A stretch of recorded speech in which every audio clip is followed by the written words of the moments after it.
The story continues to Mrs. Tamiya asking her colleague to keep an eye on Shinichi, because it is considered to be able to help the continuity of their lives. We then see Kana, where her friend saw her looking for Shinichi and he was feeling a little jealous.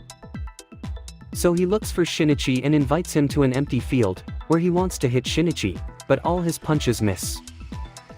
Then Murano appeared and they went home together. Arriving home, Shinichi saw his father was sad, and he said he would try to find a housekeeper. The next day, when Shinichi and Murano left for school, Shinichi felt his sense of hearing become very sensitive. He could listen to people talking from a distance, and suddenly heard someone calling for help. It turned out to be a dying puppy that was hit by a car. Shinichi could feel the puppy would die in 10 minutes. After the puppy died, Shinichi threw it into the trash can. Seeing that, Murano immediately scolded him and said Shinichi's nature had changed. At school, Mijai felt the presence of his friend, but his nature was very calm and had no desire to kill. His name is Hideo Shimada. Hideo said they were learning to coexist with humans. Then Mijai asked Shinichi to leave. He said he would go to sleep, and Hideo should not find out about his weakness. At night, Hideo was looking at a photo and he could change his face similar to the photo he saw. He approached a girl and offered to take her home, but as it turned out, the girl was eaten by Hideo. Shinichi's classmate, named Yuko, turns out to like Hideo, but suddenly Hideo's head was hit by a ball and she sees Hideo's head has a hole, however it immediately returns to normal. Mijai felt the killing spirit of Hideo as he was challenged by a group of young men. Hideo challenges them to come forward to fight him. Shinichi quickly came to the location, to prevent Hideo from killing them. He jumped over a high wall and immediately met them. Shinichi told Hideo to leave and told them not to bother Hideo. But one of the young men was not happy and he hit Shinichi. His punch was easily blocked by Shinichi. Knowing they won't win, finally they left. The story continues to Yuko secretly followed Hideo. She saw him change his clothes and change his face into another person. The next day Yuko invited Hideo to meet in the classroom and said if she saw Hideo could change his face. Knowing that Hideo shows his true form. Hideo's hunger for kill is detected by Mijai. Shinichi immediately searched for his location. Yuko was attacked by Hideo. She fought back by throwing mercury into Hideo's face. And tried to escape through the window, but she slipped and fall down. Hideo couldn't restore the shape of his face because of the mercury. He walked in the classroom hallway and couldn't control his face, and killed 3 people he met. The bodies of the victims were found by the school officer, and they immediately contacted the police. Mijai tracks the position of Hideo who was walking to Shinichi's class. It turns out that all the students have been evacuated to the field. But Murano's class has not been successfully evacuated. Knowing that, Shinichi went straight there. Arriving at the location, Shinichi was very surprised to see many students were killed. He walked through the bodies. Finally he found Murano, and took Murano to a safe place by jumping from the window. Finally the police arrived at the location. The police surrounded Hideo, but their shots did not hurt him. The police were killed quickly by him. Shinichi picked up a rock, and he climbed onto the roof. He combined his strength with Mijai and threw the rock right into Hideo's heart. Then the police arrived on the roof and found Hideo's body. Finally, the government announced the discovery of the parasite to the public, and people started pulling out their hair to find out if they have been infected by the parasite. The story continues. At night there was a woman who plucked her partner's hair, and it turned out that his hair moved like a worm. Finally the woman was killed and eaten. In the morning, when Shinichi walked to school, his hair was pulled out by Kana, but turns out his hair was normal. The story continues to somewhere. There was a man with a stout body, who got out of the car. He approached a Yakuza guard and killed him. After that, he entered the building, and began to kill the Yakuzas, one by one sadistically killed. The story continues to Shinichi who is in the city. Mijai detects his friend there are 8 people and mingles in the crowd. It turns out that there is a parasite running for mayor. If they manage to get this position, they will easily access information about humans.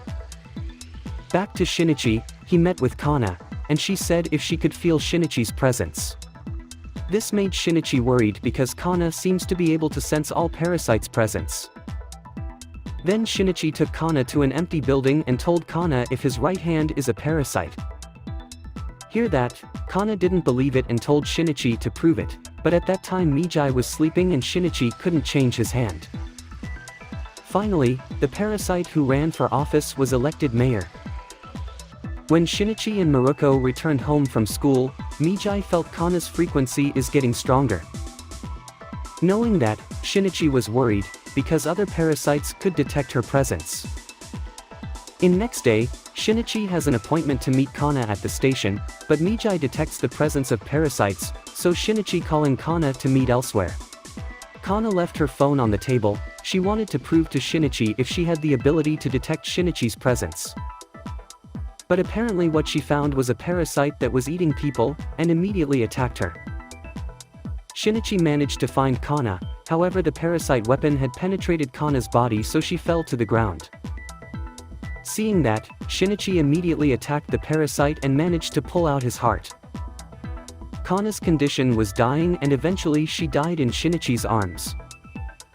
Shinichi attended Kana's funeral, after which Kana's friend was very angry and hit Shinichi. He accused Shinichi of not protecting Kana. Shinichi also felt guilty, and he went to the park and hit his head against a tree, but was stopped by Mijai. The story then moves to somewhere where the parasites gather. They discuss their colleagues who were killed by Shinichi. The parasites chose Shinichi as an experiment, because his body still has a human brain. On the way to school, Shinichi was intercepted by 4 people. They took him to the field and wanted to hit Shinichi, but they could not defeat him. It turns out they were ordered by a woman to hit Shinichi and to record the incident. At night, Shinichi asked his father for permission to go for a walk. He went to the place where Kana was killed. Little did he know, he was followed by a spy. Suddenly Mijai saw the man who followed them, and he immediately wanted to kill the man, but was blocked by Shinichi. Mijai kept trying to kill the man. Finally Mijai gave up because he was sleepy and fell asleep. Finally Mijai agreed not to kill the man but planned to investigate the man. He then asked his friend for help and Mijai showed the man's face to his friend. The story continues to the detective who was hired by the woman. He was dismissed from his job, but he was still curious about Shinichi's case. He secretly followed Shinichi, and his action was found out by Shinichi. He took the detective to somewhere and explained everything to him. The detective said Shinichi and his friends could be used as research objects. Hearing that Mijai and his parasite friends disagreed, they immediately attacked and threatened the detective. The next day the detective asked Shinichi for help. They went to an empty building. Suddenly Mijai detected someone approaching with his victim. The man asked the woman to stand in front of him. See that Shinichi came out of hiding and told the woman to run. The woman immediately ran away, but the parasite immediately killed her. Finally Shinichi and the parasite fought. Shinichi could see and avoid his attacks. They fought fiercely. Their fight was recorded by the detective.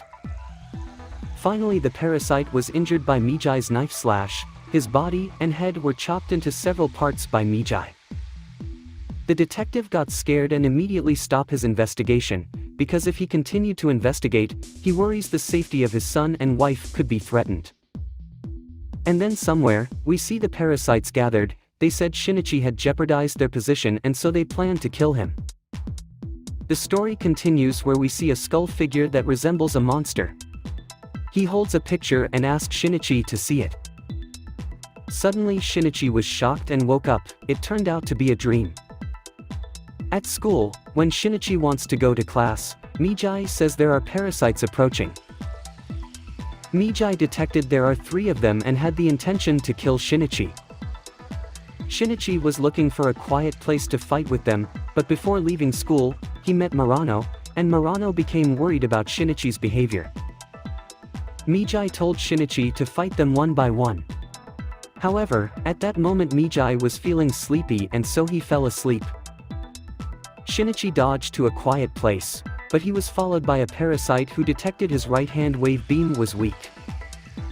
Shinichi tried to run away. In the middle of the road, he run into a car that offered him a help and asked him to get inside the car. Shinichi asked to be dropped off at the side of the road. Suddenly there was another car passing by, and it turned out that the man who was chasing him jumped out from that car. Finally, Mijai woke up from his sleep, and detected that there were 3 parasites living inside that man's body. We then see they started to fight against each other. Wait and see what happens next in our next review. Thanks for watching our video. Stay tuned for another video. What a great story the movie has brought. Don't forget to subscribe and hit the like button for more videos like this.